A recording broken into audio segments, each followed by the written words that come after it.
Hello, welcome to day 2 of the 30 days, 30 critique sessions. Today's image comes from F64 Elite member Gary Sindell, and I can't wait to get into this one. But before we do, we got to talk about... So the twist, this one comes from the man, the myth, the legend, my older brother, Tim. He says, "Great critique, little brother. I need to watch more of your videos. Twist, do the next video in a green morph suit in front of a green screen so it looks like a floating head in the entirety of the video. Bonus points if your floating head is in every frame of the video. Proud of you. Stay awesome. Keep running the race." I love my brother. This is great. You know what? I thought I was going to learn so much during this 30 days, 30 critiques from other members, but it turns out I've learned a really powerful life lesson. And that is, no matter what, no matter how old you are never too old to be trolled by your older brother. All right, Tim, this one's for you. Good job. I don't know about you guys, but I'm getting some serious Max Headroom vibes from this. Gary, this image is beautiful. You know, I've never been to the Tetons, but looking at this, I am just enamored by that beautiful, probably sunrise. I'm not quite sure. It's always hard to tell if it's a sunrise or a sunset, but I'm going to go with sunrise on this one.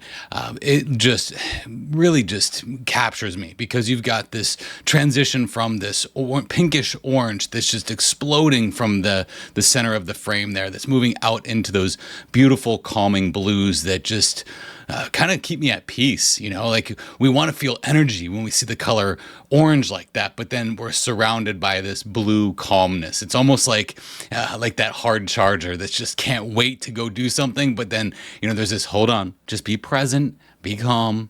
It'll all be okay. Maybe this is a story about me.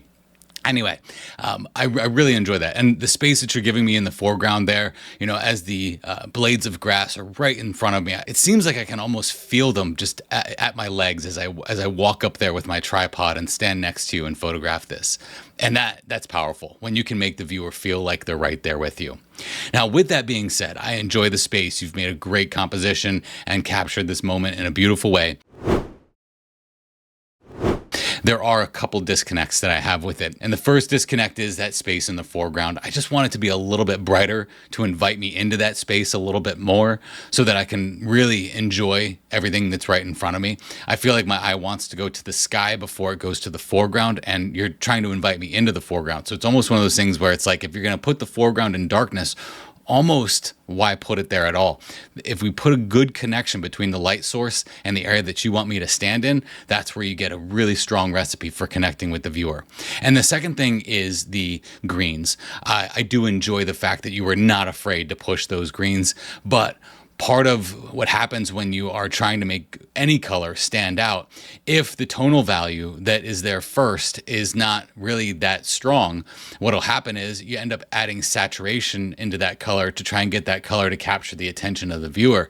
And what can happen there is you just have to pump in more saturation to get that color stronger. So I feel like that green is a little bit strong on the intensity side of things, but it also doesn't have much separation from things like yellow and other colors that might be in it as well. And, you know, when I look at my yard, I know I've got a multitude of colors in the yard. So let's take a look at what we can do with this image in Photoshop to fix these things up. I am going to be using my panel for this. Some people will say, well, you know, you're using your panel and I don't have your panel. Well, the thing is, these critiques are really more about the why I'm doing something rather than the what and the how. If I focused on the what and the how, each one of these could be 45 minutes, okay? So this is really just what are my disconnects and what can I do to make it better. If you don't have the panel, this is where it's a good idea to take the things that you do have and put them in practical application. But my panel is always available to anybody who wants to purchase it. So that's not a plug, okay? First thing I'm gonna do is I'm gonna go into my effects and I'm gonna add this light spot. And what this is gonna do is it's gonna give me this gradient that's almost like a flashlight. And you can see I can move this anywhere I want and put the viewer exactly where I want them to be. Now right here is about where I want them, but I want them to go back and forth. So I'm gonna make this a reflected gradient. And then with that reflected gradient, I can drop this all the way down to 1% so I can see exactly where I want that line to be. It's gonna be right there. And then I'll just slowly start to move this up and you'll start to see that your eye is going there. Okay, and I'll press OK. And I know that your eye is going there because if I were to put a tone evaluation on here, again, in the self-critique guide that we have here, if you press play on the tone navigation map, you'll see that we've added some light right there to that space for the viewer's feet to sit in. Now this is going to be set to the blend mode of linear light. And what linear light is going to do is kind of create like more of like a luminance, dodge and burn. But the light of the sun is more like vivid light. So I can either change the blend mode here to vivid light or do it right from the panel. I'm going to change that to vivid light. And because I changed it to vivid light, I need to increase the fill a little bit. But look at that. Look at where we're placing the viewer right now. And if we turn our viewer navigation map on, what I'm trying to do here is match the intensity of the subject or where the light is coming from to the subject or the area I want the viewer to be. So we're connecting the light source to the subject or the light source to the area we want the viewer to be. That is going to create a magical connection with me that's going to put me right there where I'm actually going to feel like I'm slowly walking up to this. I see here, and then wow, it just blows up in the background beyond. Now there's also some things I want to do. I want to push and pull the depth here a little bit.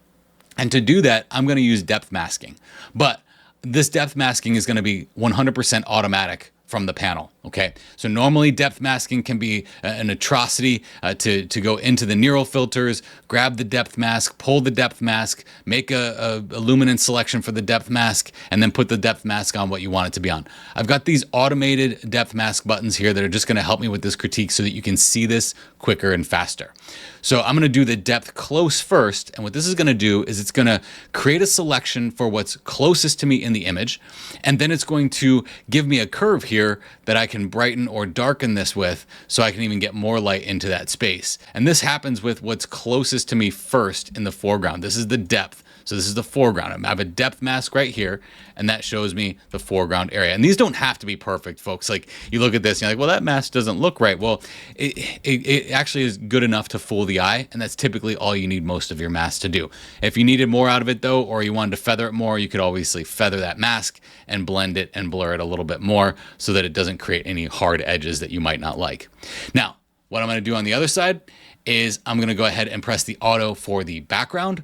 And what this is going to do is it's going to grab a depth mask for the background of the image and then allow me to lighten it up a little bit. And the way I like to work with my images is very similar to the way some of the early landscape painters would work with their images, where they make the background almost look like a painted backdrop, like it's lighter, doesn't have quite as much contrast as the foreground, which now has more contrast. So if we look at our viewer navigation map on this, you can see we're just opening up a space right here for the viewer to have a nice foothold, okay, on this space. And we're also not making quite as many boundaries or barriers up there with the black, okay. So now the last disconnect was color. So I want to make a selection for all of the green in this, and that can be rather tricky, but I'm going to use the object selection tool. And in the object selection tool, if you click on this gear icon, there's this thing right here that says Object Finder. And then as you move over your image, it will show you objects that it can select. And look at that. I can make a really easy selection right there just by clicking that button. I've got a selection just for the trees, and it's got a little bit of the mountain in the background too, but I'm not too concerned with that because what I'm going to be modifying is the color. All right, so now I've got these sliders inside of the Visionary panel, which access the thing I couldn't talk about yesterday, selective color. And what I'm going to do here is I'm just going to go ahead and drop down the greens a little bit, okay? And then maybe I'll increase the yellows, okay, make them a little bit stronger. I'm going to incorporate a little bit more neutral warmth into that area. Ooh, look at that too. That neutral warmth on the back of that mountain actually starts to look pretty nice too, because that got into that selection as well.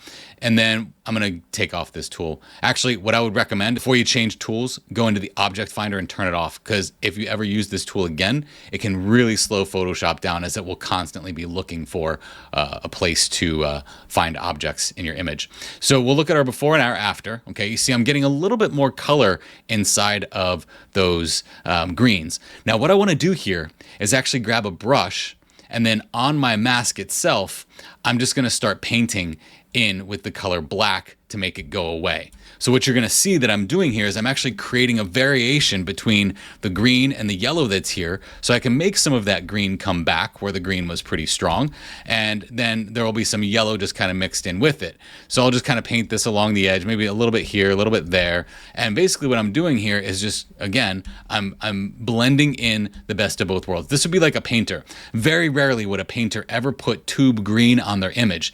Usually it it would be green and then maybe a little bit of yellow, and they might dab their brush inside the green and then dab their brush inside the yellow and not even mix it, and then just go right to the canvas and just kind of like dab it and tap it. And what that would do is create variation of yellow and green, and it does it really quickly when you're painting. But when we're doing photography, you see sometimes we can just get stuck on that being green. I want that to be green, green, green, green, green, and then we don't realize that, wait a second, it could have some variation in it. So look at that. That is wonderful. And I actually like what it did by increasing the warmth of the neutrals. And all those sliders do, folks, they just access your selective color sliders a lot faster and a lot easier, and actually work with them in a way that a painter would work with them, in that when we move up one of those sliders, like so, when we move up this slider, like so, you'll see that actually I'm in the whites right now, so I need to use this slider. As I move up this white slider and move down this white slider, you can see that the selective color that it's choosing here is more like a painter would choose color, rather than just forcing in just yellow or just red. Okay, so it's a much more natural approach to editing. So let's take a look at your before and our after with the viewer navigation map on. I'm going to turn these off, turn these on, and that is wonderful. Much more engagement there. Let me go ahead and also turn the color map on, because that's something that I gave you with the self-critique guide. If you haven't downloaded the self-critique guide, I highly recommend it. Here's our color map right here, but here's the color grading that we did here. You see there's a lot of blue that's really strong in here. So that's why when we hit that with a little bit more neutral warmth, what happened? We were like, ooh, wow, that's cool, because we're starting to cut through some of that neutral coolness, which is now creating that sense of warmth. And that is wonderful. So our viewer navigation map and our color map both look gorgeous on here, and I think that I have a better connection. You had some really good bones in this image to start with. I didn't have to do a whole lot. This is quite wonderful to make me more engaged. So now we have the F64 Elite member showcase, and that is Steve Dell. Now I recently showed this in a critique session on F64 Elite. I love this image so much. It just speaks love. And what I really enjoy about this image so much, now more so than when it was shown on F64 Elite, is there was a slight problem with a mask, and I pointed it out, and Steve went ahead and fixed it. So I'm showing it here because, to me, this image just shows what love is really all about. You know, love isn't necessarily just one person doing so many things. Love can be a coming together of many people, of many feet, to make that love happen. And that's what I see in this image, is the impact of what happens when people actually care for each other. Sure, it's shoes mounted on a wall. I get it. And it's meant to be colorful and pretty. But what I'm seeing here are all the stories that all these shoes could tell from all the people that could have possibly worn them, the people that they could have connected with and spread some love and some joy to. And that's why I really enjoy this image. To me, what it shows is that life without love is not so colorful. The background there, it's dark, it's dingy, it's dreary, it's almost kind of scary, that background. But then you have these bright, beautiful, vibrant shoes that show us that darkness is powerless in the presence of beautiful light and color, like we see in this image here from Steve. Thank you so much for sharing this with us, Steve, and thank you so much for sharing yours with us, Gary. Both of them awesome images. So speaking of love, that's what we're doing this for. We're doing it for the kids. And just as a reminder, every subscriber to YouTube on any one of these videos is a 25-cent donation to Give Kids Art, so that we can get art into kids' hands. Now, what you might not realize about YouTubers and what they go through here is that a large percentage of the people that watch their videos aren't even subscribers. In my case, 58% of the people that watch my videos are not subscribers. So now's a great opportunity to change that, because of subscription. Just pressing that subscribe button is going to put 25 cents into the donation pot for Give Kids Art. Our official total right now, after subscriptions, email subscriptions, subscribers to F64 Elite, and the incredible impact that you are making, we are at $2,721.50 for Give Kids Art. And what that means, 181 art kits. That's pretty powerful. That just in 2 days alone, 181 more kids are going to have art in their hands. And that's awesome. I love the fact that we're all coming together for the greater good. I think it's safe to say I can put the rest of my clothes on. And that's it for day 2. I'm going to need a twist for day 3. So make sure you put a good and creative one down there so that my brother doesn't get to troll me again in the next video. Thanks everybody for your donations. Thanks for your time. Thanks for your energy put towards this project. I sincerely appreciate it, and I can't wait to see you tomorrow.